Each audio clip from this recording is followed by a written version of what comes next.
Everyone, एक बार फिर से स्वागत है आपका इस नई वीडियो में, जिसमें कि हम बात करने वाले हैं अपने यूनिट 2 के बारे में। इस यूनिट से रिलेटेड जितने भी इंपॉर्टेंट टॉपिक हैं हम पूरे ऑल ओवर टॉपिक इस वीडियो में कवर करने वाले हैं लैंग्वेज कंस्ट्रक्टर्स के अंतर्गत। अगर इसमें इंपॉर्टेंट टॉपिक की बात करें तो पहला है जावा फीचर्स। अब जावा जो लैंग्वेज है हमारे, उसके क्या क्या फीचर्स हैं और वेरिएबल आइडेंटिफायर्स एंड कीवर्ड्स क्या क्या होते हैं, डेटा टाइप क्या होते हैं, ऑपरेटर्स का क्या मीन है, कंट्रोल फ्लो स्टेटमेंट कौन कौन से होते हैं, input using scanner class and last है हमारा एरे। एक तरह से देखा जाए तो इस यूनिट के सारे टॉपिक ही हमारे लिए इंपॉर्टेंट हैं, क्योंकि ये बेसिक चीज़ें हैं। तो चलिए समझ लेते हैं कि इनका मीन्स क्या है। फीचर्स ऑफ जावा। अब जावा के क्या क्या फीचर्स हैं उन्हें समझ लेते हैं। A list of the most important features of the Java language is given below. अब जावा के जो फीचर्स हैं वो जस्ट इसके नीचे दिए हुए हैं। कौन कौन से हैं? जावा पहले है सिंपल लैंग्वेज है, जावा जो हमारी है सिंपल लैंग्वेज है। फिर दूसरा क्या है इसका फीचर्स, यह एक सिक्योर्ड लैंग्वेज है। सिक्योर्ड के साथ साथ ये प्लेटफॉर्म इंडिपेंडेंट भी है। प्लेटफॉर्म इंडिपेंडेंट का मतलब क्या होता है? किसी भी प्लेटफॉर्म पर डिपेंड नहीं है, ये इंडिपेंडेंट है। मतलब हर तरह के प्लेटफॉर्म, प्रत्येक प्लेटफॉर्म पे रन की जा सकती है, बशर्ते उसमें JDK इंस्टॉल होना चाहिए, जावा डेवलपमेंट किट। नेक्स्ट इसका फीचर्स क्या है? ये ऑब्जेक्ट ओरिएंटेड है, क्योंकि ऊप्स के कॉन्सेप्ट पे बेस है। नेक्स्ट फीचर है जावा का रोबस्ट। रोबस्ट का मतलब क्या होता है कि जावा एक रोबस्ट लैंग्वेज है, क्योंकि जावा में बनाया हुआ कोई भी प्रोग्राम अलग अलग इन्वायरमेंट में अलग अलग टेक्निक के साथ बिना क्रैश हुए काम कर सकता है। इसलिए जावा का ये फीचर्स है, तो ये इसका मुख्य फीचर्स भी है एक जावा का। नेक्स्ट फीचर है जावा का हाई परफॉर्मेंस। हाई परफॉर्मेंस का मतलब क्या होता है? जावा की परफॉर्मेंस बहुत इंप्रेसिव है। जो जावा की स्पीड का मेन रीज़न है वो है इसका बाइट कोड। जावा की स्पीड C और C++ से काफ़ी तेज़ है, तो ये आपको ध्यान में रखना है कि इसका जो मेन फीचर्स है, स्पीड का जो मेन कारण है कि इतना स्पीड से फास्ट क्यों है, तो उसका जो मेन कारण है वो इसका बाइट कोड है। ठीक है, अब यहाँ पे बाइट कोड की बात हुई है तो बाइट कोड के आगे समझेंगे हम, जस्ट इसके तुरंत नेक्स्ट टॉपिक बाइट कोड के बारे में समझेंगे कि बाइट कोड क्या होता है। और नेक्स्ट इसमें फीचर्स है इसका ईजी टू डेवलपमेंट। अब ये जो हमारी लैंग्वेज है डेवलपमेंट करने में बहुत ही आसान होती है। तो इसके जावा के इतने सारे मुख्य फीचर्स हैं। ये बहुत इंपॉर्टेंट टॉपिक है आपका इस चैप्टर में। जावा पहले पूछ लिया जाता है कि जावा क्या है, इसके फीचर्स बताओ, तो आपको जावा को डिफाइन करना होगा और इसके जो फीचर्स हैं वो आपको क्रम बाय क्रम लिखना होगा, है ना।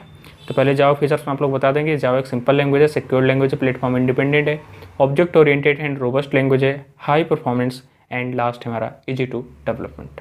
तो इस तरह से जावा को समझा देना है और जावा के फीचर्स को समझा देना है। चलिए देख लेते हैं नेक्स्ट पॉइंट इसका क्या है। अब इससे पहले हमने बाइट कोड के बारे में थोड़ा सा, बाइट कोड एक टॉपिक आ गया था, तो बाइट कोड के बारे में समझ लेते हैं कि बाइट कोड क्या होता है। कि जो भी हम कोड इसमें कोड करते हैं नोटपैड में, नोटपैड++ में जो भी एडिटर है कोडिंग का, उसमें जो भी कोड हम लिखते हैं जावा का, उसे बोलते हैं सोर्स कोड। क्या बोलते हैं? Source code. और सोर्स कोड का जो भी एक्सटेंशन होगा वो .java रहेगा, मतलब क्लास का नाम रखोगे और .java एक्सटेंशन से उस फाइल को सेव कर दोगे। अब जब हमारी फाइल सेव हो गई तो अब इसे एग्जीक्यूट करना है, तो सबसे पहले यहाँ पे कंपाइलर सॉफ्टवेयर आएगा जो कि सोर्स कोड को किसमें कन्वर्ट कर देता है? बाइट कोड में। जिसे अब नाम अभी हम देखे थे थोड़ी देर पहले कि बाइट कोड के कारण ही इसकी स्पीड बहुत फास्ट है जावा की। तो ये क्या होता है, कंपाइलर का क्या काम है, जो सोर्स कोड है उस सोर्स कोड को बाइट कोड में कन्वर्ट कर देता है। अब जो इसका पहले एक्सटेंशन था .java, अब यहाँ पर जब बाइट कोड में फाइल कन्वर्ट हो जाती है तब इसका एक्सटेंशन क्या हो जाता है? .class। ठीक है, तो आपको ये ध्यान में रखना है। तो कंपाइलर इसे बाइट कोड में कन्वर्ट कर देता है। फिर इसके जस्ट बाद, अभी एग्जीक्यूट पूरा हुआ नहीं है, मतलब इसका आउटपुट तो आया नहीं है। फिर इसके जस्ट बाद क्या होता है, JVM सॉफ्टवेयर आता है हमारा, Java virtual machine. Java virtual machine क्या करता है, इस बाइट कोड को नेटिव कोड में जनरेट कर देता है, कन्वर्ट कर देता है। नेटिव कोड का मतलब क्या होता है कि ऐसी लैंग्वेज जिसे कंप्यूटर समझ सके, ऐसा कोड जो कंप्यूटर को आसानी समझ में आ सके, तो उस लैंग्वेज में से कन्वर्ट कर देता है कौन? Java virtual machine. तो JVM के बारे में भी आपके एग्जाम में पूछा जा सकता है कि JVM क्या होता है, इसे समझाओ। तो JVM क्या होता है? जावा वर्चुअल मशीन, जो कि क्या करता है, बाइट कोड को नेटिव कोड में कन्वर्ट कर देता है। तो इन सब चीज़ों को आपको ध्यान में रखना है कोड को रन कराते टाइम कि कैसे हमारा कोड रन होता है, एग्जीक्यूट होता है। ठीक है, नेक्स्ट टॉपिक आ जाता है हमारा वेरिएबल क्या होते हैं।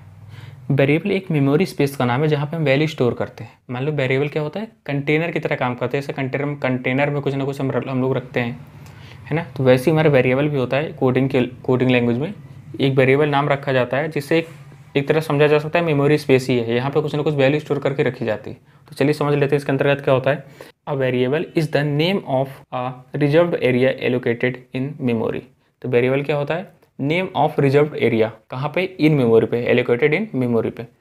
इन अदर वर्ड्स, अब दूसरी लैंग्वेज में अगर इसे समझें तो it is the name of the memory location. यह एक मेमोरी लोकेशन का नाम है it is a combination of very plus able. तो यह किसका कॉम्बिनेशन है? ये कॉम्बिनेशन है very plus able, which means it value can be changed. जिसका मतलब क्या होता है कि इसकी वैल्यू चेंज की जा सकती है। किसकी? वेरिएबल की। तो ये आपको ध्यान में रखना है कि वेरिएबल एक मेमोरी स्पेस का नाम है जो कि वैल्यू को स्टोर करके रखता है। यह किसका कॉम्बिनेशन है? वेरी प्लस एबल का। और जिसका मतलब क्या होता है कि it value can be changed, इसकी वैल्यू चेंज की जा सकती है। तो आपको ध्यान में रखना है। अभी एक फिगर से समझ लेते हैं। तो देखो एक रैम है, जो पूरा बाहर वाला एरिया देख रहे होंगे आप लोग, इसे क्या बोलते हैं? रैम बोलते हैं। इसके जस्ट अंदर एक वैल्यू स्टोर है 10। तो जो वैल्यू स्टोर है उसे क्या बोलते हैं? Reserved area. तो आप फिगर से यहाँ पे समझ सकते हैं। अगर इसे समझे कि इसे कोड में कैसे लिखा जाता है, तो सबसे ऊपर आप लोग देख रहे होंगे इंट डेटा इक्वल टू 50। तो जो हमारा डेटा है यहाँ पे, ये है वेरिएबल। अब जो इक्वल टू 50 है, तो इसमें 50 जो वैल्यू है वो असाइन की गई है डेटा के अंदर, मतलब डेटा के अंदर स्टोर की गई है। यहाँ पे डेटा कंटेनर की तरह काम कर रहा है, तो जिसके अंदर 50 वैल्यू हमारी स्टोर है। और डेटा के जस्ट पहले एक इंट रखा हुआ है, इसे बोलते हैं डेटा का टाइप, डेटा टाइप। ठीक है। अब किसका टाइप बता रहा है कि हमारा 50 है वो किस टाइप की वैल्यू है? इंटीजर टाइप की वैल्यू है। तो इस तरह से कुछ कोडिंग में डिफाइन किया जाता है वेरिएबल। ठीक है। नेक्स्ट है वेरिएबल के कितने टाइप होते हैं? Types of a variable. तो there are 3 types of variable in Java. Java language में हमारे वेरिएबल 3 तरह के होते हैं। कौन कौन से? Local variable, instance variable and तीसरा है स्टैटिक वेरिएबल। ठीक है। अब लोकल वेरिएबल की बात करें अगर, तो a local variable declared inside the body of the method. जो हमारा लोकल वेरिएबल होता है वो डिक्लेयर होता है कहाँ पे? जो मेथड है उसके बॉडी के अंदर। इज कॉल्ड लोकल वेरिएबल, और इसे क्या बोलते हैं? Local variable. तो जो हमारा जो लोकल वेरिएबल होता है, आपको ध्यान में हमेशा रखना है कि कहाँ पे डिक्लेयर होता है? जो मेथड आप क्रिएट करेंगे मेथड के बॉडी के अंदर, inside of body of the method, इसके अंदर ही हमेशा डिफाइन होगा हमारा local variable. A local variable can not be defined with static keyword. आपको ध्यान में हमेशा ये रखना है कि जो हमारा लोकल वेरिएबल है कभी भी स्टैटिक कीवर्ड के साथ डिफाइन नहीं होगा। ठीक है। ये था लोकल वेरिएबल के बारे में। आपको ये सारी चीज़ें इसमें ध्यान रखनी है। इंस्टेंस वेरिएबल जो हमारा सेकंड आता था, इंस्टेंस वेरिएबल। इसके अंतर्गत क्या होता है देख लेते हैं। अब variable declared inside the class, but हमारा जो वेरिएबल होता है वो डिक्लेयर होता है इनसाइड द क्लास, क्लास के अंदर डिक्लेयर होगा, लेकिन outside the body of the method. मतलब मेथड के बॉडी के अंदर कभी डिक्लेयर नहीं होगा, मेथड के बॉडी के बाहर डिक्लेयर होगा, जबकि क्लास के बॉडी के अंदर। तो आपको ध्यान में रखना है जो हमारा इंस्टेंस वेरिएबल होता है वो क्लास के inside of the class and outside of the method body. ठीक है। तो ये इंस्टेंस वेरिएबल इस तरह से कुछ डिक्लेयर किया जाता है। It is not declare as a static. अब ये भी स्टैटिक की तरह डिक्लेयर नहीं किया जा सकता। नेक्स्ट है हमारा static variable. A variable that is declared as static is called a static variable. जो हमारा वेरिएबल है वो स्टैटिक की तरह अगर डिक्लेयर होता है, स्टैटिक कीवर्ड का यूज करके डिक्लेयर होता है, तो हम उसे बोल देते हैं static variable. It can not B local. ये कभी भी लोकल नहीं हो सकता।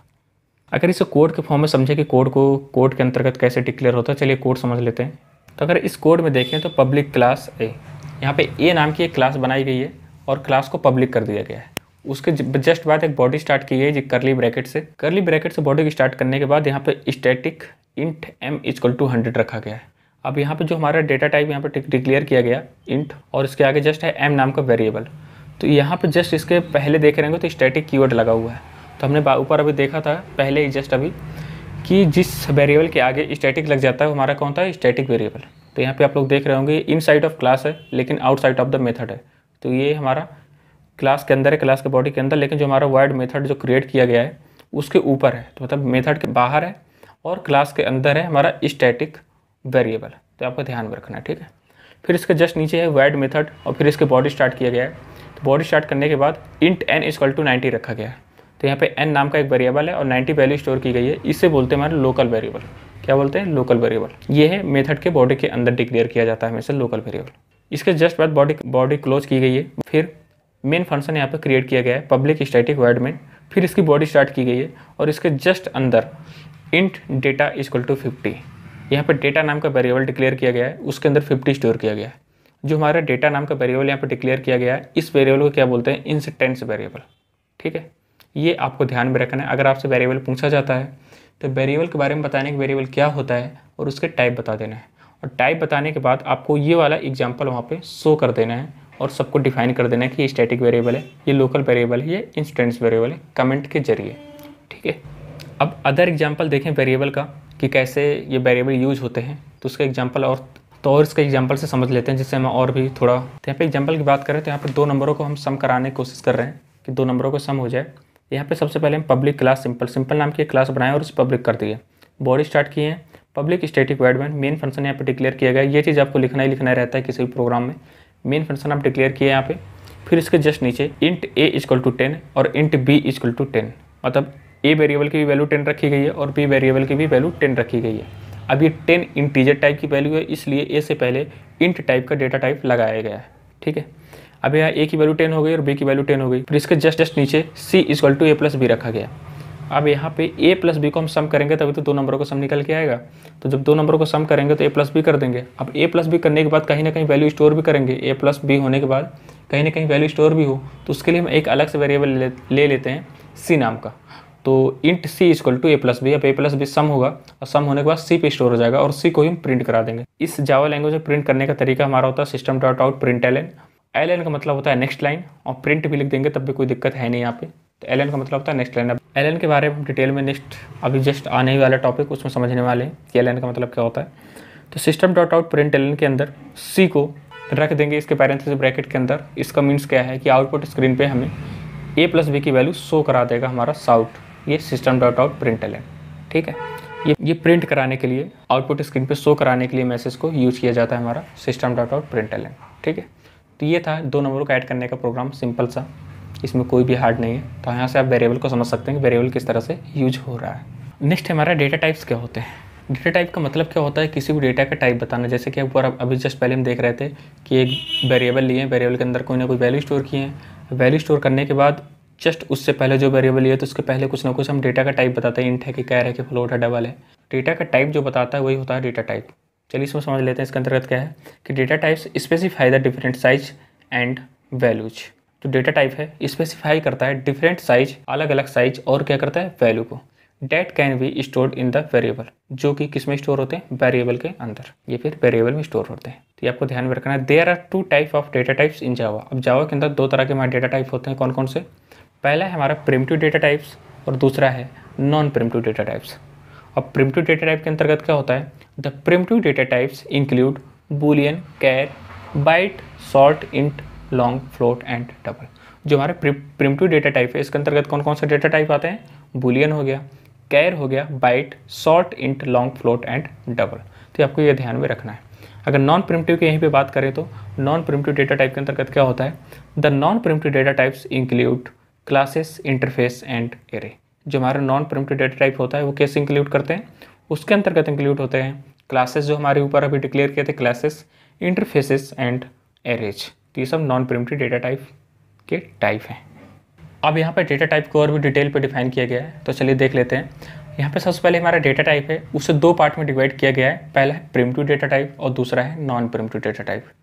अब यहाँ पे प्रिमिटिव जो डेटा टाइप है उसे दो पार्ट में फिर से डिवाइड किया गया है। पहला है बूलियन और दूसरा है न्यूमेरिक। बूलियन है हमारा जो इसका एक ही टाइप है बूलियन, और जो न्यूमेरिक है, न्यूमेरिक दो पार्ट में डिवाइड हो जाता है।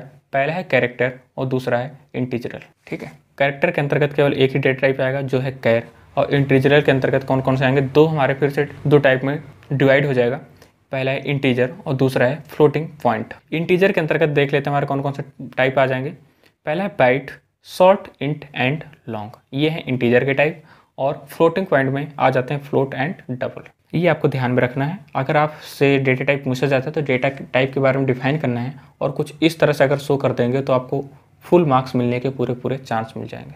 ठीक है, और यहाँ पर दूसरे टाइप के डेटा टाइप की बात करें तो दूसरा है हमारा नॉन प्रिमिटिव डेटा टाइप। इसके अंतर्गत क्या होता है, कौन कौन से टाइप आते हैं, स्ट्रिंग, एरे, ईटीसी, मतलब ये सब के अलावा जितने कुछ बचेंगे वो आ जाएंगे हमारे नॉन प्रिमिटिव डेटा टाइप में। तो आई होप आपको ये डेटा टाइप समझ में आया होगा। नेक्स्ट जो हमारा डेटा टाइप है इसे टेबल फॉर्म में आपको डिफाइन करना होगा आपके एग्जाम में कि इनका क्या, इसका डिफ़ॉल्ट साइज़ क्या होता है, इसकी रेंज क्या होती है, इस तरह से कुछ। तो यहाँ पे इस टेबल में हमें शो किया गया है एक डेटा टाइप है और दूसरा डिफ़ॉल्ट वैल्यू जो इनकी होती है और डिफ़ॉल्ट साइज। हमारा बूलियन है उसका डिफ़ॉल्ट जो वैल्यू होती है वो होती है फॉल्स, और इसका साइज़ की बात करें तो 1 बिट। ठीक है, कैर की बात करें तो /u 4 टाइम 0, और डिफ़ॉल्ट साइज़ की बात करें तो 2 बाइट। /u 4 टाइम 0 का मीन्स क्या अभी हम जस्ट आगे समझेंगे। तीसरा अगर बाइट की बात करें तो डिफ़ॉल्ट वैल्यू क्या करता है, 0 स्टोर करता है और इसका साइज़ क्या है 1 बाइट। ऐसे ही short, int, long, float and double को भी आप लोग समझ सकते हैं इस टेबल के फॉर्मेट से। अब यहाँ पे समझ लेते हैं जो हमारा कैर है वो 2 बाइट ही क्यों यूज करता है, और यहाँ पे /u 4 टाइम 0 का मतलब क्या है? It is because Java uses Unicode system not a ASCII code system. इसलिए जो हमारा कैर है वो 2 बाइट स्टोर करता है।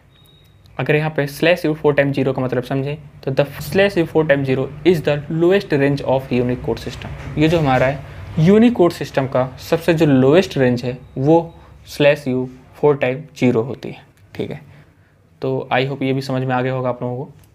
तो चलिए समझ लेते हैं नेक्स्ट टॉपिक हमारा कौन सा है। नेक्स्ट है कीवर्ड्स क्या होते हैं हमारे, है ना। कुछ कीवर्ड्स मतलब जब भी हम कोडिंग करते हैं उसमें प्री डिफाइन कीवर्ड होते हैं, उनको कुछ अलग मीन्स है। उनके नाम से कभी भी हम कोई वेरिएबल डिक्लेयर नहीं कर सकते हैं क्योंकि उनका पहले ही फिक्स कर दिया गया है, इस नाम का ये मतलब है, तो उनका हम डायरेक्ट यूज करते हैं। तो अब जावा के अंदर भी ऐसे ही हमारे बहुत सारे कीवर्ड हैं, तो उन्हें समझ लेते हैं कीवर्ड्स क्या होते हैं और कितने हमारे कीवर्ड्स हैं इसके अंतर्गत। ठीक है, so Java keywords are also known as reserved words. जो जावा कीवर्ड्स है वो किस नाम से जाने जाते हैं? रिजर्व्ड वर्ड के नाम से भी जाने जाते हैं। Keywords are particular words that act as a key to a code.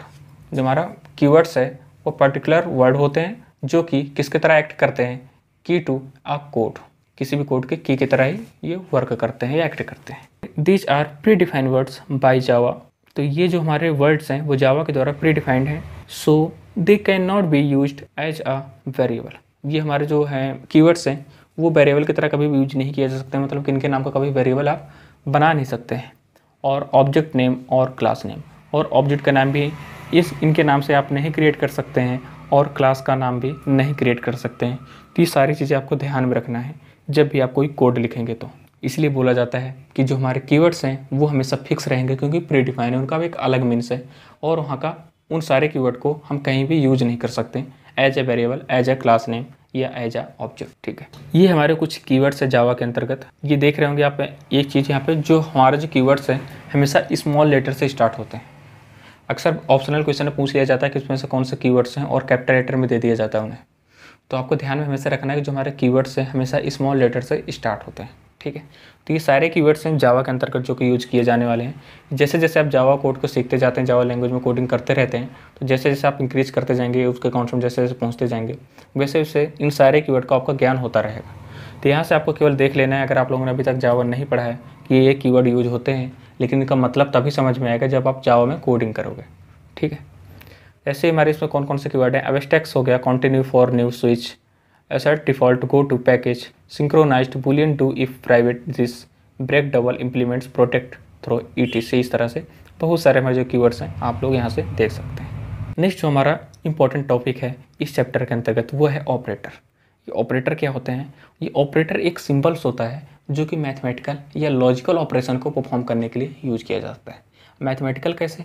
जैसे कि हम a प्लस बी दो नंबरों को सम करना चाहते हैं, तो a और प्लस बी, अब a की वैल्यू मान लो 5 है और b की वैल्यू 5 है, तो इन 5 + 5 हम दोनों को सम करने के लिए एक सिंबल यूज किया गया है जिसका नाम क्या है? प्लस, एडिशन, है ना। तो जो हमारा प्लस ऑपरेटर है, जो प्लस है हमारा, इसी को बोल देते हैं ऑपरेटर।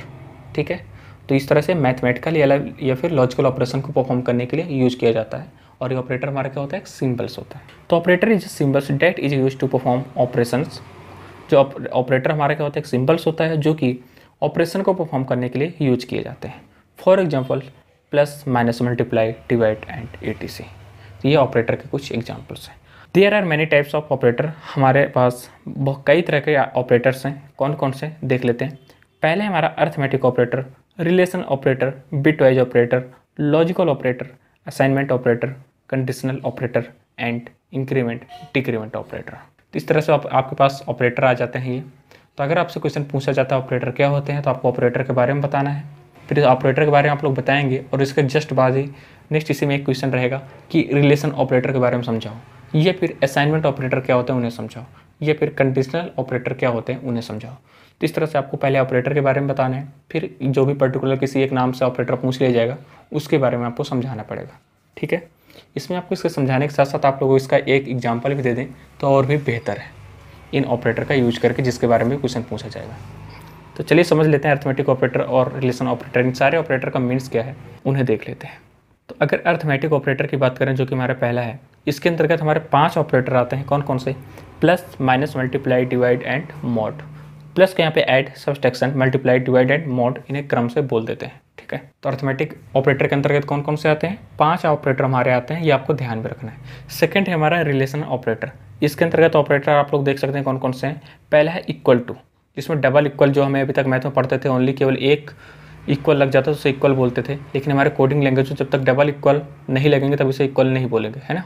डबल इक्वल टू को यहाँ पर जो डबल इक्वल जो मैथ में पढ़ते थे इक्वल, यहाँ पे डबल 2 बार इक्वल लगेगा तब यहाँ पे इक्वल टू कहलाएगा वो। फिर जो इक्वल टू का मतलब क्या होता है?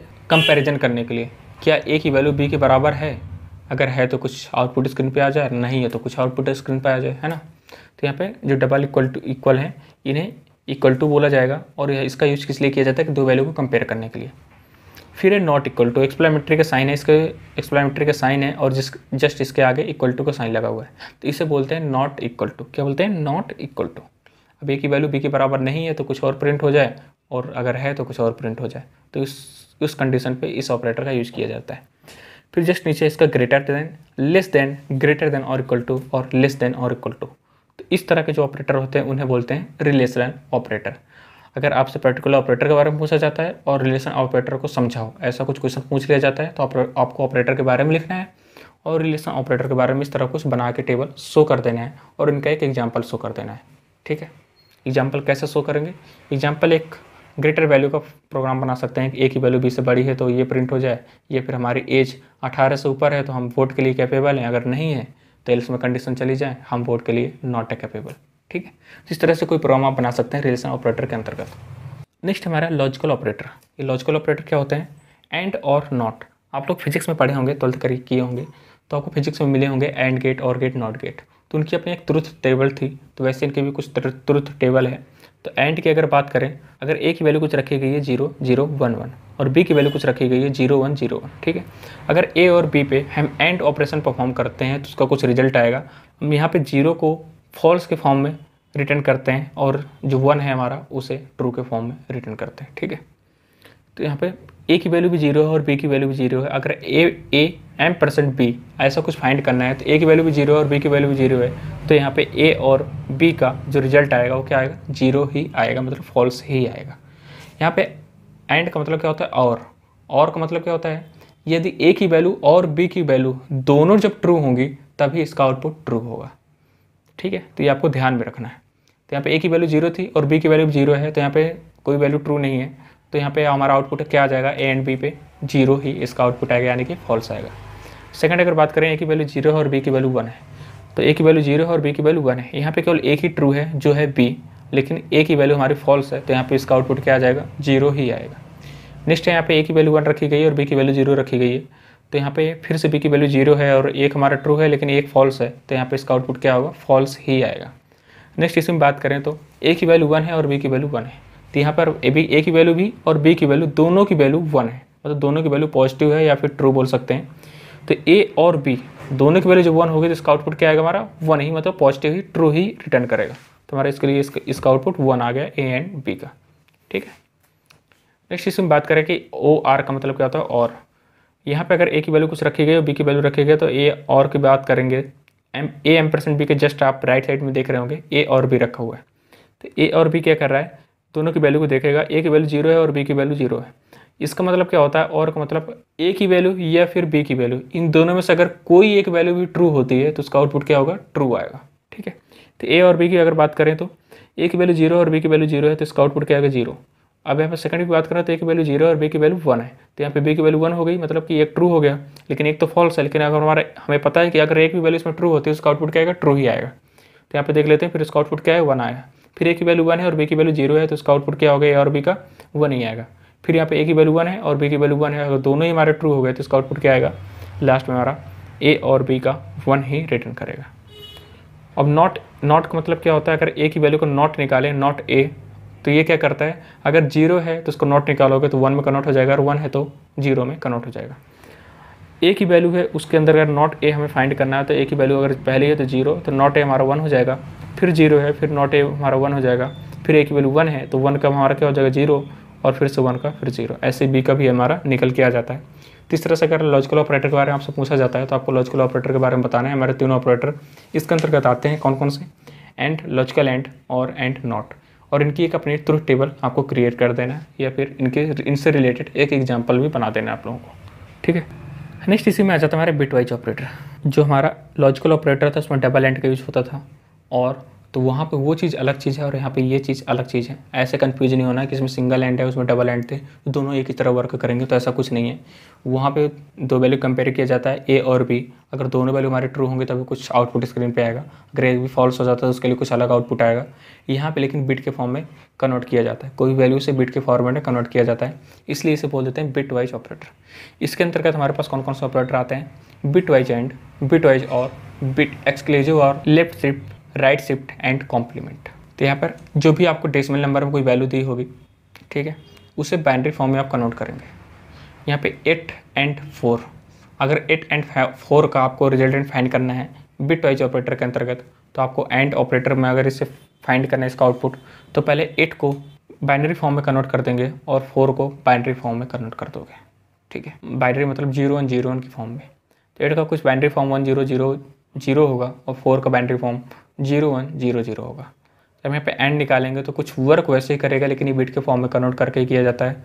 0 0 का 0 होगा, 0 0 का 0 और 0 1 का 0 और 1 0 का 0। यहाँ पे और का मतलब जो हमारा एंड है, और का मतलब कि वैसे ही कुछ वर्क कर रहा है कि अगर ए की वैल्यू भी ट्रू है और बी की वैल्यू ट्रू है तभी इसका आउटपुट ट्रू आएगा, ठीक है। अगर एक भी वैल्यू फॉल्स होती है तो इसका आउटपुट फॉल्स से रिटर्न हो जाएगा। दूसरा यहाँ पे बात करें 8 और 4, अब यहाँ पे इसे बिट के फॉर्म फिर से कन्वर्ट करेंगे। 8 को दूसरे फॉर्म में कन्वर्ट किया, 4 को फिर बाइनरी फॉर्म में कन्वर्ट कर दिए, फिर यहाँ पे और फाइंड किया गया। और मतलब हम लोग पढ़े थे कि एक भी वैल्यू अगर ट्रू होती है ए और बी में से तो उसका आउटपुट ट्रू ही रिटर्न करेगा, ठीक है। तो यहाँ पे आपको ध्यान में रखना है चीज़, यहाँ से देख लेना है। फिर है एक्सक्लूसिव और, यहाँ पे क्या होता है इसका सिंबल आप लोग ध्यान में रखेंगे। एक्सक्लूसिव और कैप, अगर वेक्टर क्वांटिटी आप पढ़े होंगे कभी मैथ में, तो वहाँ पे कैप, आई के ऊपर कैप, जे के ऊपर कैप, ऐसे कुछ शो होता था। तो ऐसे ही आपके यहाँ पे डिफाइन किया गया है बिट वाइज एक्सक्लूसिव और, ठीक है। यहाँ पे 8 को फिर से बिट के फॉर्म में कन्वर्ट किया गया है और 4 को बिट के फॉर्म में कन्वर्ट किया गया है, फिर इसका एक्सक्लूसिव और निकाला गया है। एक्सक्लूसिव और का भी फॉर्मेट वही, अगर एक भी वैल्यू इसमें ट्रू होती है तो इसका आउटपुट क्या होगा? ट्रू ही रिटर्न करेगा। तो ये सारी चीज़ें आपको ध्यान में रखनी है बिट वाइज ऑपरेटर के अंतर्गत। नेक्स्ट आ जाता है हमारा इंक्रीमेंट डिक्रीमेंट ऑपरेटर। क्या होता है इसका मतलब? क्या होता है इंक्रीमेंट का मतलब? क्या होता है कि एक वैल्यू इंक्रीमेंट कर देना, और डिक्रीमेंट का मतलब क्या होता है? वैल्यू को डिक्रीज कर देना। वो डिपेंड करता है कि आप कितनी वैल्यू इंक्रीज करना चाहते हैं, कितनी वैल्यू डिक्रीज करना चाहते हैं। तो यहाँ पे अगर हम ए प्लस प्लस करेंगे, मान लो ए की वैल्यू कुछ 10 है और ए प्लस प्लस कर दिए, तो ए की वैल्यू 10 से इंक्रीज होकर एक वैल्यू इंक्रीज हो जाएगी, कितनी हो जाएगी? अब 11 हो जाएगी। अगर डिक्रीज की बात करें तो अगर डिक्रीज कर दिए कि वैल्यू 10 है और डिक्रीमेंट ऑपरेटर लगा दिए इसमें, तो यहाँ पे एक वैल्यू डिक्रीज हो जाएगी, वो कितनी हो जाएगी? 9 हो जाएगी। और एक ही वैल्यू में से इसमें डिक्रीज या इंक्रीज होगी अगर इस तरह से यूज करेंगे, ए प्लस प्लस या ए माइनस माइनस, ठीक है। अब यहाँ पे दो तरह से इसमें इंक्रीमेंट डिक्रीमेंट होते हैं। पहला होता है पोस्ट इंक्रीमेंट या फिर प्री इंक्रीमेंट, है ना। अब यहाँ पे ऑपरेटर ये तो ए से पहले लग जाएंगे डबल, या फिर ए के बाद लग जाएंगे। तो जो अगर ए से पहले ऑपरेटर हमारे लगते हैं तो इसे बोलते हैं प्री इंक्रीमेंट, और ए के बाद अगर प्लस ऑपरेटर लगते हैं तो उन्हें बोलते हैं पोस्ट इंक्रीमेंट। इन दोनों का मीन्स बहुत अलग है, इसका अलग कॉन्सेप्ट अगर इसे समझेंगे तो इसलिए, लेकिन कोडिंग के फॉर्मेट से समझ सकते हैं। इस तरह से भी हम क्या करें, पूरा सिलेबस कवर कर लें आप लोगों को एग्जाम के बिहेव से, है ना। तो इससे जो समझ में आएगा हमारा पूरा टॉपिक, वो इसके कोडिंग के फॉर्मेट से हम इसे समझ सकते हैं। लेकिन फिर भी यहाँ पे पूरे कोशिश कर रहा हूँ समझाने की, तो आप लोग ध्यान देना है बस। ए प्लस प्लस का मतलब होता है पोस्ट इंक्रीमेंट। यहाँ पे आएगी पहले वैल्यू, ए की वैल्यू मान लो 10 है तो पहले वैल्यू यूज होगी, बाद में उसका इंक्रीमेंट होगा। तो आपको ध्यान में रखना है। प्री इंक्रीमेंट में क्या होता है, पहले ही वैल्यू का इंक्रीमेंट हो जाएगा, बाद में वैल्यू यूज होगी। ऐसे हमारा पोस्ट डिक्रीमेंट की बात करें तो पोस्ट डिक्रीमेंट क्या, ए की वैल्यू पहले मान लो 10 है तो पहले वैल्यू यूज होगी, फिर बाद में इसका डिक्रीमेंट होगा, क्योंकि इसके बाद में डिक्रीमेंट ऑपरेटर लगे। और प्री डिक्रीमेंट का मतलब क्या होता है, पहले ही आता ही वैल्यू डिक्रीमेंट हो जाएगी, बाद में उसका यूज होगा। तो इस तरह से आपको कुछ ध्यान में रखना है इंक्रीमेंट और डिक्रीमेंट ऑपरेटर के अंतर्गत। नेक्स्ट आ जाता है हमारे कंडीशनल ऑपरेटर। अभी कंडीशनल ऑपरेटर के अंतर्गत क्या होता है कि कुछ ना कुछ कंडीशन है, इसके नाम से कुछ ना कुछ पता चल रहा है। जैसे कि हमारी इफ एल्स की कंडीशन होती है, इफ एल्स में कुछ न कुछ इफ में कुछ कंडीशन रखी जाती है। यदि हमारी एज 18 से ऊपर है तो हम वोट के लिए कैपेबल है। तो यदि मतलब इफ वाली कंडीशन रखी गई है कि हमारी एज 18 से ऊपर है तो हम वोट के लिए कैपेबल है। तो अगर एज हमारी 18 से ऊपर रहती है तो प्रिंट हो जाए I am capable for voting. अगर एज 18 से कम है तो I am not capable for voting. तो इफ और एल्स में कुछ कंडीशन रखी जाती है। तो वैसे ही यहाँ पर इसे टर्नरी ऑपरेटर भी बोल देते हैं कंडीशनल ऑपरेटर को। तो यहाँ पर सबसे पहले कंडीशन कुछ न कुछ रखी जाएगी, फिर इसके बाद क्वेश्चन मार्क का सिंबल बनेगा, साइन बनेगा। फिर अगर हमारा क्वेश्चन ये वाला सही है, कंडीशन हमारी सही होती है तो ट्रू रिटर्न हो जाएगा, वरना फॉल्स रिटर्न हो जाएगा, ठीक है। ट्रू के बाद यहाँ पर कॉलन का यूज किया गया है, ना कि सेमी कॉलन का। तो यहाँ पे अगर वैल्यू हमारी कंडीशन ट्रू होती तो ट्रू वाला चीज़ जो हमारे प्रिंट कराएंगे ट्रू इंक्रीमेंट वो रिटर्न हो जाएगा, और अगर फॉल्स होती है हमारी कंडीशन तो फॉल्स वाला चीज़ यहाँ पे रिटर्न हो जाएगा। तो आपको ध्यान में रखना है कंडीशनल ऑपरेटर के अंतर्गत। इसका दूसरा नाम हम एक और होता है जिसे बोलते हैं टर्नरी ऑपरेटर। तो वाइवा में हमेशा टर्नरी ऑपरेटर पूछा जाता है, तो आपको ये चीज़ ध्यान में रखना है। अब जो इसका मोस्ट इंपॉर्टेंट टॉपिक है इस यूनिट का वो है हमारा कंट्रोल फ्लो स्टेटमेंट। आपसे आपके एग्जाम में 5 नंबर पर क्वेश्चन पूछ लिया जाता है कि कंट्रोल फ्लो स्टेटमेंट क्या होते हैं, उन्हें समझाओ। तो कंट्रोल फ्लो स्टेटमेंट क्या होता है, जो स्टेटमेंट पे कंट्रोल करे, है ना। इसके नाम से कुछ न कुछ बाद में पता चल रहा है, तो चलिए समझ लेते हैं इसके अंतर्गत क्या होता है। So Java provides statements that can be used to control the flow of the Java code. जो हमारा जावा का कोड है उसके फ्लो को कंट्रोल करने के लिए जावा फ्लो कंट्रोल स्टेटमेंट का यूज किया जाता है, ठीक है। कंट्रोल फ्लो स्टेटमेंट का यूज किया जाता है। Such statement are called control flow statement. इस तरह से कुछ जो स्टेटमेंट है वो हमारे कंट्रोल फ्लो स्टेटमेंट कहलाते हैं। It is one of the fundamental features of Java. ये हमारा क्या है, one of the most fundamental features है किसका, जावा का। Which provides a smooth flow of program, जो कि प्रोवाइड करता है स्मूथ फ्लो ऑफ प्रोग्राम। जो हमारा प्रोग्राम का जो फ्लो होता है थोड़ा स्मूथली होता है इसके अंतर्गत, कंट्रोल फ्लो स्टेटमेंट के अंतर्गत, ठीक है। या फिर इसकी हेल्प से, कंट्रोल फ्लो स्टेटमेंट की हेल्प से। Java provides 3 type of control flow statement. जो हमारी जावा है वो 3 तरह के कंट्रोल फ्लो स्टेटमेंट प्रोवाइड कराती है। कौन कौन से, डिसीजन मेकिंग स्टेटमेंट, दूसरा है लूप स्टेटमेंट एंड तीसरा है jump statement. Decision making statement में वही सारे हमारे आ जाएंगे। इफ़ पहला तुम्हारा टाइप आ जाएगा इफ़, दूसरा टाइप आ जाएगा इफ़ के साथ साथ एल्स वाली कंडीशन, और तीसरा आ जाएगा इफ़ के बाद एल्स इफ़। एल्स इफ़ हम मल्टीपल कितनी बार भी यूज कर सकते हैं, फिर लास्ट हमारा एल्स। तो इस तरह से डिसीजन मेकिंग स्टेटमेंट के अंतर्गत 3 चीज़ें हमारे जाते हैं, इफ़, एल्स इफ़, और तीसरा हमारा आ जाता है if, else if and last else. इस तरह से कुछ टाइप है। दूसरा हमारा लूप स्टेटमेंट। लूप हमारे 3 तरह के होते हैं। कौन कौन से, while loop, do while loop and for loop. तो इस तरह से आप लोग समझ लेना है। और तीसरा इसमें आ जाता है जंप स्टेटमेंट। तो चलिए इन्हें समझ लेते हैं कि कौन कितने टाइप के होते हैं। अगर डिसीजन मेकिंग स्टेटमेंट की बात करें तो इसके अंतर्गत आ जाता है हमारे इफ़ स्टेटमेंट्स और स्विच स्टेटमेंट। इफ़ स्टेटमेंट हम समझ गए कि इफ़ स्टेटमेंट के अंतर्गत हमारे 3 स्टेटमेंट आएंगे। कौन कौन से, पहला इफ़ वाला, फिर दूसरा आ जाएगा हमारा इफ़ के साथ साथ एल्स भी आ जाएगा, और तीसरे टाइप में आ जाएगा इफ़ के साथ साथ एल्स इफ़, और फिर लास्ट में एल्स। तो इस तरह से 3 तरह से इनके सिंटेक्स बनेंगे, आप लोगों को इन्हें ध्यान में रखना है। और अगर यहीं पे स्विच स्टेटमेंट की बात करें तो आप लोग स्विच स्टेटमेंट को अगर मैं रियल लाइफ में समझाऊं तो आप लोग कभी किसी कंपनी पे कॉल करते हैं तो आपसे पहले क्वेश्चन पूछा जाता है कि अगर आप हिंदी में बात करना चाहते हैं या फिर इंग्लिश में बात करना चाहते हैं तो उसके लिए कोई ना कोई नंबर प्रेस करें। अगर आप हिंदी में बात करना चाहते हैं तो उसके लिए अलग नंबर प्रेस कराया जाता है। अगर इंग्लिश में बात करना चाहते हैं तो उससे कुछ अलग नंबर, अलग डिजिट प्रेस कराया जाता है। तो आप उसी के अकॉर्डिंग, अपने कंफर्टेबल के अकॉर्डिंग कोई ना कोई नंबर प्रेस कर देते हैं। मतलब वहाँ पर कोई ना कोई आप केस सिलेक्ट कर देते हैं कि ये काम करने के लिए ये केस सिलेक्ट कर लिए। फिर वहाँ पे आपको एचआर या किसी मैनेजर बात करने के लिए कुछ और नंबर प्रेस करवाते हैं। तो इस तरह से कुछ न कुछ नंबर हर बार प्रेस करवाते रहते हैं और आपकी मैनेजर से या एचआर से किसी से बात हो जाती है ना। तो वही वैसे ही हमारा स्विच केस स्टेटमेंट इसमें वर्क करता है।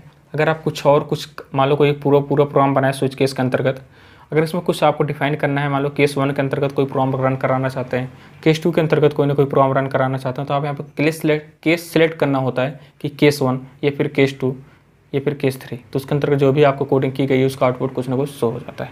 ये होता है स्विच केस स्टेटमेंट के अंतर्गत। यहीं पे हमारा लूप स्टेटमेंट आ जाता है। हमारे कितने टाइप के, do while loop, while loop, for loop. एक लास्ट हमारा आ जाता है एक और है फॉर ईच लूप। मेनली जो हमारे होते हैं do while loop and for loop. अगर यहाँ पे डू व्हाइल की बात करें तो डू व्हाइल में क्या होता है कि पहले इसमें वैल्यू का इनिशियलाइजेशन होता है, इसके बाद इंक्रीमेंट डिक्रीमेंट ऑपरेटर लगता है, और लास्ट हमारे कंडीशन लगती है, और कंडीशन लगने के बाद सेमीकोलन लग जाता है डू व्हाइल के अंतर्गत। वहीं पर व्हाइल लूप की बात करें तो व्हाइल लूप में क्या होता है, पहले वैल्यू इनिशियलाइज होगी, उसके बाद कंडीशन लगती है, और इसके जस्ट नीचे इंक्रीमेंट या डिक्रीमेंट लगता है, ठीक है। और यहीं पे हमारा फॉर लूप जो होता है, फॉर लूप में तीनों चीज़ें एक साथ चलती हैं, वैल्यू का इनिशियलाइजेशन भी होगा और कंडीशन भी लगेगी, फिर इंक्रीमेंट या डिक्रीमेंट होगा एक ही ब्रैकेट के अंदर, पैरेंथेसिस ब्रैकेट के अंतर्गत। इस तरह से आपके एग्जाम में इन तीनों में डिफरेंस भी पूछा जा सकता है कि व्हाइल लूप और डू व्हाइल और फॉर लूप में क्या डिफरेंस है, आप इन्हें समझाओ।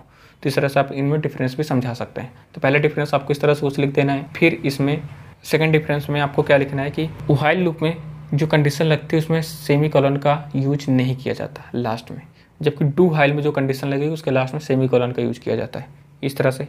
और फॉर लूप में सेमीकोलन का यूज किया ही नहीं जाता। फॉर लूप में तो तीनों कंडीशन एक साथ चलती हैं, तो उसमें हर कंडीशन के बाद कुछ ना कुछ सेमीकोलन यूज किया जाएगा। जैसे वैल्यू इनिशियलाइज हुई तो उसमें सेमीकोलन, फिर अगर कंडीशन लगे तो उसके बाद सेमीकोलन, और इंक्रीमेंट डिक्रीमेंट के बाद पैरेंथेसिस ब्रैकेट क्लोज हो जाता है, ठीक है, तो ये चीज़ आपको ध्यान में रखनी है। नेक्स्ट हमारा आ जाता है इसमें जंप स्टेटमेंट। जंप के अंतर्गत ब्रेक एंड कंटिन्यू 2 तरह से स्टेटमेंट आ जाते हैं। तो ये सारी चीज़ें आपको कोडिंग की फॉर्मेट ज़्यादा समझ में आएगी कि जब आप कोडिंग इंप्लीमेंट करेंगे। इस तरह से आप थ्योरी के फॉर्म में समझ सकते हैं, मतलब एक तरह से रिवाइज कर सकते हैं आप लोग इसे, है ना, अपने एग्जाम के पर्सपेक्टिव से। नेक्स्ट टॉपिक आ जाता है इसमें इनपुट आउटपुट इन जावा। जब हम इनपुट आउटपुट है किस तरह से हम वैल्यू इनपुट करते हैं और हमारा आउटपुट स्क्रीन पे क्या कैसे शो होता है उसके बारे में इसमें समझने वाले हैं। सिस्टम डॉट इन, जब भी आप स्कैनर कोई क्लास यूज़ करते हैं कि वैल्यू से कुछ रन टाइम से वैल्यू लेनी है यूजर के द्वारा, पहले तो हम वैल्यू इसमें डिक्लेयर कर देते हैं कि A=10 हो गई और बी की वैल्यू कुछ कर दी है 10, और इन्हें दोनों को सम करा देते हैं, सी पे स्टोर करके सी को प्रिंट करा देते हैं। ऐसा कुछ होता है जो कि हम पहले डिफाइन कर देते हैं कि A की वैल्यू क्या है और बी की वैल्यू क्या है। लेकिन हमें यूजर से कुछ वैल्यू लेनी है कि कोई भी यूजर अपने मन से कोई वैल्यू दे दे, तो उसके लिए हम सिस्टम डॉट इन का यूज करेंगे स्कैनर क्लास के अंतर्गत। जब हम स्कैनर कीवर्ड का यूज़ करेंगे इसके अंतर्गत system dot in. This is the standard input stream that is use to read character. ये क्या है, स्टैंडर्ड इनपुट स्ट्रीम है हमारा क्या सिस्टम डॉट इन, जो कि use to read character, character को रीड करने के लिए यूज़ की जाती है फ्रॉम द कीबोर्ड, कहाँ से, कीबोर्ड से, और any other standard input device, या फिर एनी किसी और अदर स्टैंडर्ड इनपुट डिवाइस की हेल्प से। ठीक है, तो ये चीज़ आपको ध्यान में रखना है। सिस्टम डॉट इन का मतलब सिर्फ इतना ही है। सिस्टम डॉट आउट की अगर बात करें तो ये क्या आउटपुट स्क्रीन पे मैसेज प्रिंट कराने के लिए यूज़ किया जाता है। चलिए समझ लेते हैं इसका मतलब क्या होता है। This is the standard output stream, this is the standard output stream, ये क्या स्टैंडर्ड आउटपुट स्ट्रीम है that is use to produce the result of a program, जो कि क्या करने के लिए यूज किया जाता है, रिजल्ट को प्रोड्यूस करने के लिए यूज किया जाता है। ठीक है, किसके, प्रोग्राम के। On an output device like the computer screen, कहाँ पर, आउटपुट डिवाइस पर, जैसे कि कंप्यूटर स्क्रीन। तो सिस्टम डॉट आउट का मतलब क्या होता है, ये आउटपुट स्क्रीन पे कुछ ना कुछ मैसेज प्रिंट कराने के लिए, आउटपुट जो हमारा रिजल्ट फाइंड होकर आया उस मैसेज को शो करने के लिए सिस्टम डॉट आउट का यूज किया जाता है। Here is list of the various print function that we use to output statement. अब इसमें हमारे प्री डिफाइंड कुछ फंक्शन है आउटपुट करने के लिए। पहला हमारा प्रिंट और दूसरा है प्रिंट एलएन। प्रिंट का मतलब क्या होता है, नॉर्मल कोई मैसेज प्रिंट कराने के लिए एक लाइन पे ही प्रिंट होता चला जाएगा इसके अंतर्गत। अगर वहीं पे प्रिंट एलएन का यूज़ कर देंगे तो इसका मतलब होता है नेक्स्ट लाइन। एलएन का मतलब क्या होता है, नेक्स्ट लाइन। अगर यहाँ पे प्रिंट एलएन अगर आपको 3 मैसेज प्रिंट कराने हैं, government polytechnic, government polytechnic, government polytechnic, ठीक है, अगर आप प्रिंट के अंतर ही नॉर्मली डबल कोट्स के अंतर्गत रखते हैं तो केवल एक लाइन पे ही शो होंगे तीनों, government polytechnic, government polytechnic, government polytechnic, एक ही रो पे। ठीक है, और वहीं पे अगर प्रिंट एलएन के अंतर्गत रखते हैं आप तो नेक्स्ट लाइन पे आते रहेंगे। पहले प्रिंट एलएन के अंतर्गत गवर्नमेंट पॉलिटेक्निक रख दोगे, सेकंड प्रिंट एलएन के अंतर्गत गवर्नमेंट पॉलिटेक्निक रख दोगे, थर्ड प्रिंट एलएन के अंतर्गत गवर्नमेंट पॉलिटेक्निक रख दोगे, तो एक एक जस्ट नीचे आते रहेंगे, मतलब नेक्स्ट लाइन के अंतर्गत आते रहेंगे, एक लाइन पे प्रिंट नहीं होंगे। तो बस दोनों का मीन्स सिर्फ इतना ही है। तो चलिए समझ लेते हैं डिटेल में और भी क्या होता है इसमें प्रिंट के अंतर्गत। अगर थ्योरी के फॉर्म आपको कुछ लिखना होगा तो कुछ इस तरह से लिखेंगे, this method in Java is use to display a text on the console screen. तो कंसोल स्क्रीन पे किसी भी मैसेज को शो करने के लिए, डिस्प्ले करने के लिए इस मेथड का यूज किया जाता है, किसका, प्रिंट का। This text is passed as the parameter to this method in the form of string. ये स्ट्रिंग के फॉर्म में कोई भी पैरामीटर को पास करता है इन द दिस मेथड। तो आपको चीज़ें ये वाली बात ध्यान में रखनी है। This method print the text on the console and the cursor remain at the end of the text at the console. इसमें क्या होगा, जो भी मैसेज प्रिंट होगा, तो आपको मान लो गवर्नमेंट पॉलिटेक्निक मैसेज प्रिंट हो गया, तो आप जो ब्लिंक करेगा, जो हमारा कर्सर रहेगा, गवर्नमेंट पॉलिटेक्निक के एकदम लास्ट में ब्लिंक करता रहेगा, है ना। तो हमारा जो पॉइंट करेगा वहाँ पे कर्सर, वहाँ पे लास्ट में एकदम पॉइंट करेगा किसके अंतर्गत, गवर्नमेंट पॉलिटेक्निक अगर एक मैसेज प्रिंट कराया हो तो उसके अंतर्गत। मतलब वो जो हमारा पॉइंट ब्लिंक कर रहा है नेक्स्ट लाइन पे नहीं आएगा, उसी लाइन पे, जिस लाइन पे आप गवर्नमेंट पॉलिटेक्निक मैसेज शो होगा उसी लाइन पे ही वो ब्लिंक करेगा, नेक्स्ट लाइन पे उतर के नहीं आएगा। इसका सिंटेक्स की बात करें तो आप system dot out dot print लगाएंगे और सिस्टम का एस कैपिटल रहेगा, और इसके जस्ट आगे पैरेंथेसिस ब्रैकेट के अंदर पैरामीटर कुछ ना कुछ पास करेंगे या फिर मैसेज शो कर देंगे डबल कोट्स के अंतर्गत। तो ये इसका क्या है, सिंटेक्स है प्रिंट का। वहीं पे अगर प्रिंट एलएन की अगर बात करें तो जैसे कि अगर इसे एग्जांपल के फॉर्म में समझें तो हमने डेमो प्रिंट नाम की एक क्लास बनाई है, कर्ली ब्रैकेट से उसकी बॉडी स्टार्ट की और मेन फंक्शन यहाँ पे क्रिएट किए पब्लिक स्टैटिक वॉइड में। ठीक है, इसके जस्ट नीचे में 3 चीज़ प्रिंट कराए हैं, GFG, system dot out print, system dot out print और सिस्टम डॉट आउट प्रिंट के अंतर्गत GFG प्रिंट कराए हैं डबल कोट्स के अंतर्गत। तो इसका जो आउटपुट आएगा तो आप लोग देख रहे होंगे एक लाइन पे राइट हैंड साइड पे आउटपुट आ रहा होगा, एक लाइन पे एक रो पे ही आ रहा है GFG। तो ये किसका आउटपुट था, प्रिंट का, केवल ये प्रिंट फंक्शन का आउटपुट था। ठीक है, तो यहाँ से आप आपको इजीली समझ में आ रहा होगा इस कोड की हेल्प से। तो यहाँ से आप लोग समझ सकते हैं कि कैसे वर्क करता है प्रिंट, और प्रिंट एलन कैसे वर्क करता है, चलिए उसे समझ लेते हैं। जो हमारा प्रिंट एलन होता है, तो this method in Java is also use to display a text on the console. ये भी कंसोल स्क्रीन में कुछ ना कुछ मैसेज प्रिंट कराने के लिए यूज किया जाता है। It prints the text on the console and the cursor moves the start of the next line at the console.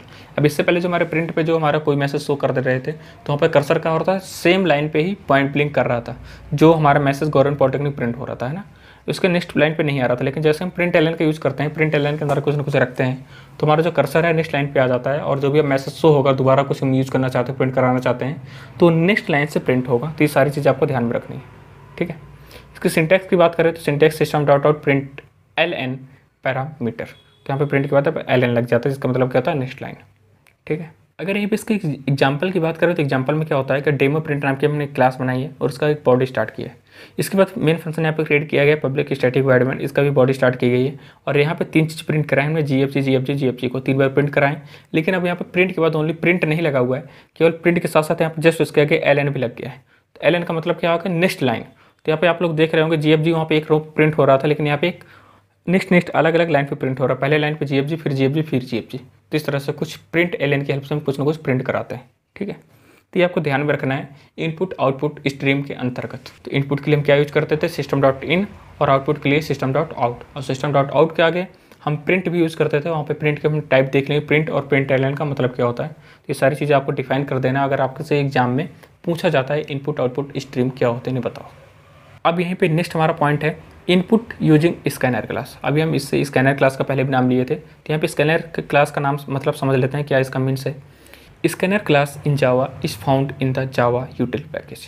जावा में स्कैनर क्लास पाई जाती है किसके अंतर्गत, जावा यूटिल पैकेज के अंतर्गत, ठीक है। तो आपको ध्यान में रखना है कि हमारा जो पैकेज होता है जावा डॉट यूटिल नाम का पैकेज है, उसके अंतर्गत हमारी जो स्कैनर क्लास है वो फाइंड की जाती है, ठीक है। Java provides various way to read input from the keywords. Java जो है हमारी वो क्या करती है, डिफरेंट वेरियस वे प्रोवाइड करती है क्या करने के लिए, इनपुट को रीड करने के लिए। कहाँ से, जो कीवर्ड से इनपुट आप देंगे उससे, ठीक, वहाँ से। The Java dot util dot scanner class is one of them. उनमें से हमारे Java dot util dot scanner उन्हीं क्लास में से एक है। तो चलिए इसका एग्जाम्पल एक समझ लेते हैं हम लोग, तो उससे और भी हमारे क्लियर हो जाएगा कि स्कैनर क्लास का कैसे यूज़ करते हैं। यहाँ पर आपको एक एग्जाम्पल शो हो रहा होगा, यहाँ पर आपको एक एग्जाम्पल शो हो रहा होगा जिसमें फर्स्ट लाइन पे क्या लिखा है, import Java dot util dot scanner. यहाँ पे एक पैकेज इंपोर्ट किया गया है जावा डॉट यूटिल डॉट स्कैनर नाम का, जो अभी हम ऊपर हम पढ़ रहे थे जस्ट इससे पहले। फिर इसके जस्ट नीचे जो कंपलसरी आपको जब भी कोई प्रोग्राम बनाएंगे, अगर यूजर से कुछ वैल्यू आप रन कर लेना चाहते हैं तो सबसे पहले आपको ये लाइन लिखनी जरूरी है, कौन सी, import Java dot util dot scanner, ठीक है। इसके जस्ट तुरंत बाद आपको एक क्लास बनानी है, हमने यहाँ पे क्लास बनाए ABC नाम की क्लास बना दी है। फिर इसके जस्ट बाद पब्लिक स्टैटिक वॉइड में, मतलब मेन फंक्शन डिक्लेयर कर दिया गया है, उसकी भी यहाँ पे बॉडी स्टार्ट की गई है। फिर इसके जस्ट नीचे अब यहाँ पे आप लोग देख रहे होंगे A और B की वैल्यू हमने पहले से डिफाइन नहीं की हुई है, मतलब इसकी ना A की वैल्यू पहले से बताया गया, ना ही B की वैल्यू बताई गई है, और डायरेक्ट इनका डेटा टाइप बता दिया गया है कि A की वैल्यू किस तरह की होगी, इंटीजर टाइप की होगी, और B की वैल्यू किस तरह की वैल्यू होगी, इंटीजर टाइप की होगी, जो कि यूजर से ली जाएगी, ठीक है। तो यहाँ पे हमने केवल डिक्लेयर कर दिया है, यहाँ पे कोई भी वैल्यू असाइन नहीं किए हैं A और B की। इसके बाद आपको स्कैनर का ऑब्जेक्ट पर क्रिएट करना है, scanner S1 equal to new scanner system dot in. जैसे हम सिस्टम डॉट इन के बारे में पढ़े थे अभी जस्ट पहले ही, तो सिस्टम डॉट इन का मतलब क्या होता है, कुछ ना कुछ वैल्यू यूजर से लेना, ठीक है, इंटर करवाना। तो आप स्कैनर S1 नाम का आप ऑब्जेक्ट क्रिएट किए हैं, स्कैनर का S आप हमेशा कैपिटल पे रखेंगे, आपको ध्यान में रखना है। तो यहाँ पे आप ऑब्जेक्ट क्रिएट किए हैं scanner S1 equal to new scanner system dot in, ठीक है। इसके जस्ट नीचे हम लोग क्या किए, A की वैल्यू कुछ यूजर से लेंगे और B की वैल्यू कुछ यूजर से लेंगे। अब A की वैल्यू हमें लेना है तो आपको लगाना होगा A इक्वल टू, अब किस नाम का हम ऑब्जेक्ट क्रिएट किए थे, S1 नाम का, तो A equal to S1 dot next int. Next int का मतलब क्या होता है, आपको इंटीजर टाइप की वैल्यू लेनी है, ठीक। कैरेक्टर के लिए अलग वैल्यू अलग टाइप होगा, स्ट्रिंग के लिए अलग टाइप होता है, तो यहाँ पे इंटीजर के लिए नेक्स्ट इंट यूज किया जाता है, और इंट के यहाँ पे आई कैपिटल रहता है। तो ये आप चीज़ आपको ध्यान में रखनी है कि इंट टाइप की वैल्यू के लिए क्या यूज़ करते हैं, नेक्स्ट इंट, और फिर इसके पैरेंथेसिस ब्रैकेट सेमीकोलन। ऐसे B के लिए B की वैल्यू हमें लेनी है, तो B इक्वल टू जिस नाम से हम ऑब्जेक्ट क्रिएट किए हैं S1 नाम से, तो S1 लगाओगे, फिर डॉट नेक्स्ट इंट, फिर पैरेंथेसिस ब्रैकेट सेमीकोलन। अब A और B की वैल्यू तो हम ले लिए हैं, लेकिन अब इसे मैसेज कैसे प्रिंट कराएंगे, ए की वैल्यू तो हम स्टोर तो कर लिए, लेकिन हम आउटपुट स्क्रीन पे हमें शो भी कराना है, तो शो कराने के लिए हम दोनों को प्रिंट करा देंगे। एक बार ए को प्रिंट कराएंगे और दूसरी बार बी को प्रिंट कराएंगे। इस तरह से हमने यहाँ पे प्रिंट करा दिया है system dot out print L N A और system dot out print L N B. तो इस तरह से जो भी यूजर है ए की वैल्यू कुछ देगा, इंटर कराएगा, और बी की वैल्यू कुछ इंटर कराएगा, तो आपको मैसेज में आउटपुट स्क्रीन पे शो हो जाएगा कि ए की वैल्यू क्या है और बी की वैल्यू क्या है। अब इन पे रिलेट आप ऑपरेशन अपने अकॉर्डिंग परफॉर्म कर सकते हैं। सम करना चाहते हैं, मल्टीप्लाई या अर्थमेटिक ऑपरेटर कोई परफॉर्म करना चाहते हैं तो कर सकते हैं। तो इस तरह से आपको यूजर द्वारा कोई ना कोई वैल्यू ली जाती है प्रोग्राम में, तो इस तरह से यहाँ से समझ लेना है किस तरह कैसे ली जाती है। ये है स्कैनर क्लास के अंतर्गत। अगर यहीं पे बात करें कि जो हम यूज कर रहे थे कि नेक्स्ट इंट क्या होता है, मतलब इंटीजर के लिए क्या यूज़ करते हैं, फ्लोट के लिए क्या यूज़ करते हैं, तो हम इंटीजर के लिए नेक्स्ट इंट यूज़ करते थे वैल्यू रन टाइम से लेने के लिए, और फ्लोट के लिए next float, double next double, long next long. इस तरह से आपको यहाँ पर टेबल से समझ लेना है किसके लिए क्या यूज़ किया जाता है। ठीक है, नेक्स्ट जो हमारा मोस्ट इंपॉर्टेंट टॉपिक है इस यूनिट का वो है एरे। ये एरे क्या होता है? अभी तक हम ए की वैल्यू पे कुछ ना कुछ वैल्यू स्टोर कर देते थे, A=10 या 5 कुछ एनीथिंग, और बी पे कुछ भी स्टोर कर देते थे। लेकिन अभी तक हम क्या करते थे, एक वेरिएबल केवल एक ही वैल्यू स्टोर करते थे। लेकिन कभी कभी क्या होता है, कोई कंपनी है, अब वहाँ पे मल्टीपल बहुत सारे एम्प्लॉय हैं, अब सब के लिए हमें कुछ डाटा अगर प्रोग्राम बनाना हो, सबके लिए कुछ डाटा हमें स्टोर करना हो, तो सबके लिए हमें अलग अलग वेरिएबल डिक्लेयर करना पड़ेगा। अगर सबके लिए अलग अलग वेरिएबल डिक्लेयर करेंगे तो इससे हमारा बहुत ज़्यादा टाइम लगेगा और बहुत ज़्यादा मेमोरी हमारी लेगी, बहुत ज़्यादा मेमोरी यूज की जाएगी, है ना। तो बहुत ज़्यादा मेमोरी लगेगा और बहुत ज़्यादा हमारा टाइम लगेगा। तो इस चीज़ से बचने के लिए हमारे पास आ जाता है एरे का कॉन्सेप्ट। इस पर हम एक ही वेरिएबल लेते हैं, उसमें हम मल्टीपल वैल्यू स्टोर कर सकते हैं, लेकिन आपको ध्यान में रखना है उसमें हमेशा वैल्यू एक ही टाइप की होंगी। अगर इंटीजर टाइप की वैल्यू है तो इंटीजर टाइप की, फ्लोट टाइप की तो फ्लोट टाइप की वैल्यू हमेशा यूज की जाएंगी। तो इसलिए हमारा कॉन्सेप्ट आ जाता है एरे का। क्यों? एक ही वेरिएबल के अंतर्गत मल्टीपल वैल्यू को स्टोर करना। ठीक है, एक ही वेरिएबल के अंतर्गत मल्टीपल वैल्यू को स्टोर करने के लिए हमारे पास एरे का कॉन्सेप्ट आ जाता है। तो इसलिए हमारे इस यूनिट का जो मोस्ट इंपॉर्टेंट टॉपिक है उनमें से भी एक है हमारा एरे। एक तरह से देखा जाए तो इस यूनिट पे सारे टॉपिक आपके लिए इंपॉर्टेंट हैं, जो कि कुछ बेसिक हैं और कुछ थोड़ा सा उससे हट के हैं। तो आपको सारे टॉपिक इसके अंतर्गत पढ़ना है ना, क्योंकि आप कभी न कभी अगर CSE स्टूडेंट है, कभी न कभी कोई ना कोई प्रोग्रामिंग लैंग्वेज पढ़ना ही पढ़ना है। अगर आपको हाईएस्ट पैकेज लेना है तो आपकी सारी चीज़ें इन सारी चीज़ों का ज्ञान होना अति आवश्यक है, यानी कि कंपलसरी है। तो अगर यहाँ पे एरे की बात करें तो एरे क्या होता है? An array is a collection of similar data type of elements. जो हमारा एरे होता है वो कलेक्शन होता है किसका? सिमिलर टाइप्स ऑफ एलिमेंट, एक ही तरह के एलिमेंट्स का कलेक्शन होगा। यहाँ पे बताया था, मतलब इंट टाइप की वैल्यू हो तो इंट टाइप की वैल्यू रहेंगी, कैरेट टाइप की वैल्यू हो तो कैरेट टाइप की वैल्यू रहेंगी, मिक्स कभी नहीं होगा। तो यही इसलिए यहाँ पे बोला गया है कि an array is a collection of similar types of element which has continuous memory location. जिसके पास क्या होता है? कॉन्टिन्यूअस मेमोरी लोकेशन होते हैं, एक क्रम पे मेमोरी पे वैल्यू स्टोर होती है। ठीक है, Java array is an object which contain elements of a similar data type. Java array एक ऑब्जेक्ट होता है विच कंटेन्स एलिमेंट, जो कि एलिमेंट को कंटेन करता है of a similar data type.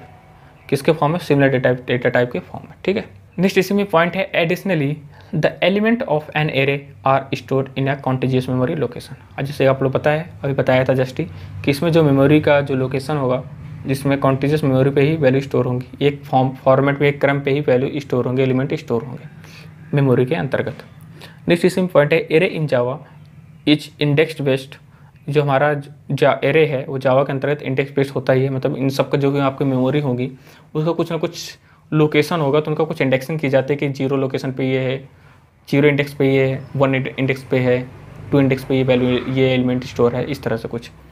The first element of the array is stored at the 0th index and second element in stored on the first index H and so on. मतलब जो पहला वाला इसका means क्या है कि जो पहला वाला एलिमेंट है हमेशा जो 0 इंडेक्स है वहाँ पे एलिमेंट स्टोर रहेगा, और जो नेक्स्ट वाला है, जो नेक्स्ट एलिमेंट है वो 1 जो फर्स्ट वाला नंबर है उसके उस इंडेक्स पे स्टोर होगी। नेक्स्ट वैल्यू जो हमारी स्टोर होगी 0 के बाद वो फर्स्ट वाले इंडेक्स पे स्टोर होगी।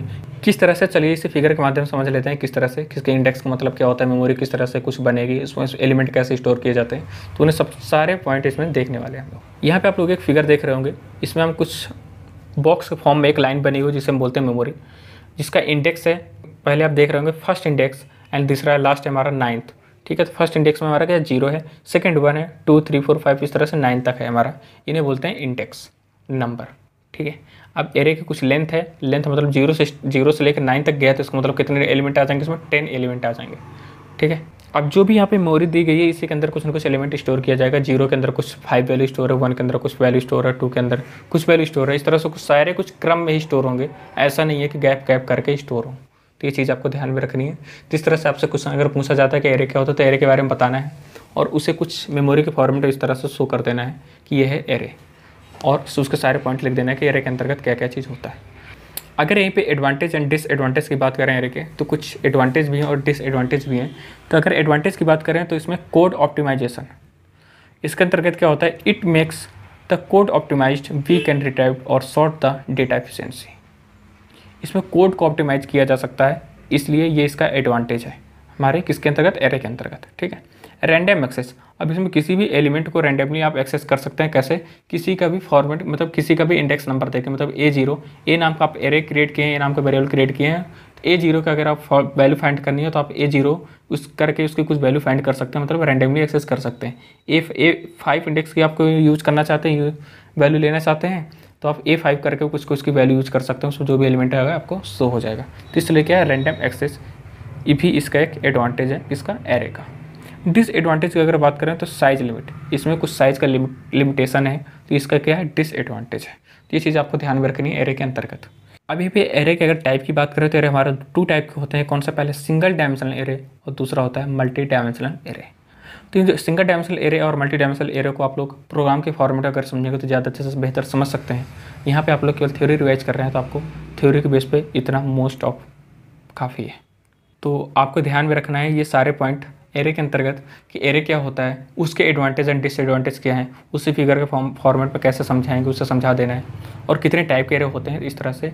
तो आपको 2 टाइप के एरे डिफाइन कर देना है, 1 dimensional array and multi dimensional array. तो इस तरह से आपको 5 नंबर का क्वेश्चन जो पूछा जाएगा उसे आप पूरा कंप्लीट कर सकते हैं और एक अच्छा नंबर स्कोर कर सकते हैं इस टॉपिक के अंतर्गत। सो आई होप दोस्तों आपको वो सारे टॉपिक इसके समझ में आए होंगे। अगर किसी भी टॉपिक में आपको दिक्कत होती है या समझने में कोई टॉपिक समझ में नहीं आ रहा है तो आप लोग कमेंट के जरिए उसे बता सकते हैं, ठीक है। मैं उन्हें सॉल्व करने की कोशिश करूँगा।